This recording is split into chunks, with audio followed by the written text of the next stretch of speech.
নমস্কার বন্ধুরা, স্বাগত জানাই তোমাদের আমার ইউটিউব চ্যানেলে। তো এই মুহূর্তে তোমরা দেখতে পাচ্ছ যে 19 তারিখের কজ লিস্ট সুপ্রিম কোর্টের এটা প্রকাশিত হয়েছে।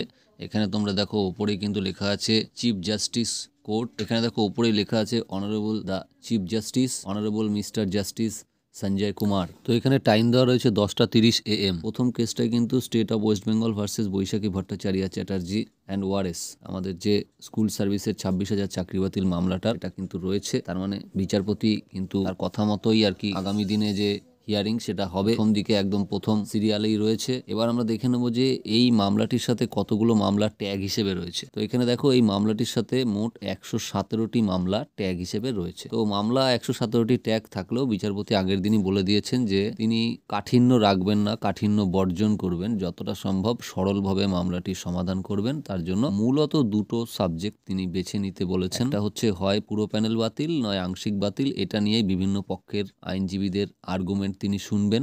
বাকি যেসব আর্গুমেন্টগুলো আছে সেগুলো যে তিনি একদমই শুনবেন না এরকম ভাবেও কিন্তু তিনি কিছু বলেননি। তিনি বলেছেন মূলত তিনি দুটো আর্গুমেন্ট শুনবেন। তাছাড়া যে এই যে 117টা আলাদা আলাদা এসএলপি আছে, সেখানে যদি খুব গুরুত্বপূর্ণ এবং খুব ক্রিটিক্যাল কোনো বিষয় উঠে আসে, তথ্য সমৃদ্ধ কোনো বিষয় উঠে আসে যেটা গুরুত্ব দিয়ে বিবেচনা করা দরকার, সেরকম মনে করলে বিচারপতি নিশ্চয়ই সেগুলো শুনতে পারেন। সেটা গেল একদিককার বিষয়। আর এসএসসির যে স্ট্যান্ড, সেই নিয়ে আমি ইতিমধ্যেই একটা শর্ট ভিডিও আপলোড করেছি, আপনারা হয়তো দেখেছেন। যে আমাদের এসএসসির যিনি চেয়ারম্যান তিনি কি বলছেন, তিনি কিন্তু বলছেন যে সেগ্রিগেশন করা সম্ভব, এবং তিনি বলেছেন যে সুপ্রিম কোর্টেও তিনি সেই ডেটা দেবেন। তো আজকে যে মামলাটা এত গুরুত্বপূর্ণ পর্যায়ে গিয়েছে এবং যারা দুর্নীতিগ্রস্ত তাদের চাকরি আংশিক হলেও যাবে, এইরকম একটা কন্ডিশন তৈরি হয়েছে, তার জন্য ক্রেডিট কিন্তু বেশিরভাগটাই বিচারপতি অভিজিৎ গাঙ্গুলি। কেননা প্রাথমিকভাবে তিনি এই মামলার রূপরেখা কিন্তু ঠিক করে দিয়েছিলেন। তিনিই কিন্তু বারে বারে সিবিআইয়ের উপর প্রেশার ক্রিয়েট করে এই হার্ড ডিস্কগুলো তাদেরকে উদ্ধার করতে বাধ্য করেছেন এবং এই ওএমআরগুলো উদ্ধার করতে বাধ্য করেছেন। এবং এই মামলার মূল কি পয়েন্ট,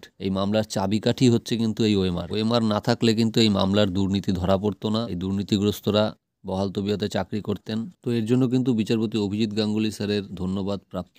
এমনকি তার এই নির্দেশে যে তদন্ত হয়েছে, সেই তদন্তের সাফল্যের সূত্র ধরেই পরবর্তীকালে কিন্তু প্রাথমিকে যে 42,000 নিয়োগ হয়েছে দুর্নীতি করে, সেখানেও হার্ড ডিস্ক উদ্ধার হয়েছে। যদিও এখনো পর্যন্ত গুরুতর কিছু তথ্য প্রমাণ সেভাবে উঠে আসেনি, কিন্তু সেই বিষয়টা নিয়েও এখনো কোর্ট মনিটর তদন্ত চলছে। তো বন্ধুরা, এখনকার জন্য এটুকুই রইল ভিডিওটি। দেখা হচ্ছে আবার পরের ভিডিওতে। ধন্যবাদ।